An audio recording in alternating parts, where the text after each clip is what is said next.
Restoran Pelangi petang. Ya, boleh pakai dalam ke?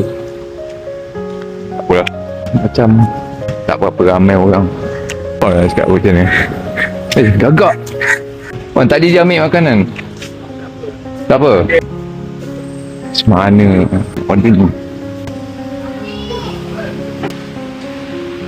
Ambil lauk sendiri eh? Ambil lauk sendiri. Okey. Okey. Makan. Air. Nasi je. Ha? Ambil nasi. Nasi habis. Lauk tinggal ni je? Yang pecik dia? Pecik je. Habis juga. Banyak lauk dah habis ni. Bawal. Oh ya, batin.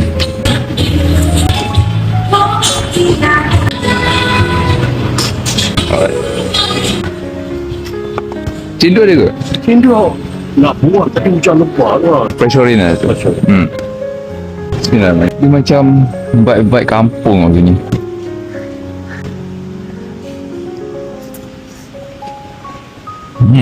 Oh, tin belada.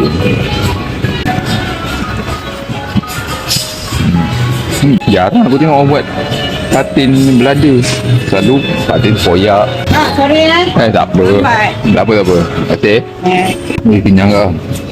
Macam terlebih lauk je. Protein. Nasi dah habis. Keli lagi. Sama nasi.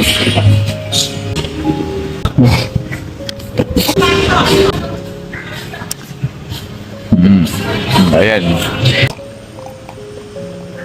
Akak Husin Rafiah ada ke sini?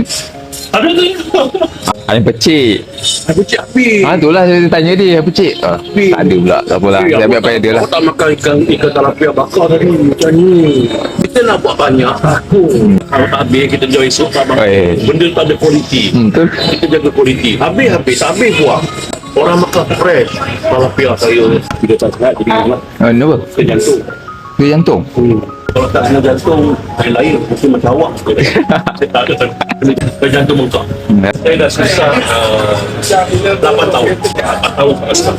Abang 180 yang akak mesej. Tapi sekarang tak boleh masak mana. Semua kurang dulu saya masak. Penuh tu tepat pinggan tu. Nak tambah pun tak ada modal. Duduk je lah dulu. Dan ni benda banyak sewa. Tak halau je kan. Kena ramai orang datang. Makanan akak okey? Berapa kak? Enggak lah. Alah. Terima kasih kak. Saya je berapa? Itulah. Tak payah. Saya belanja. Serius lah belanja? Lah. Aduh. Saya lah.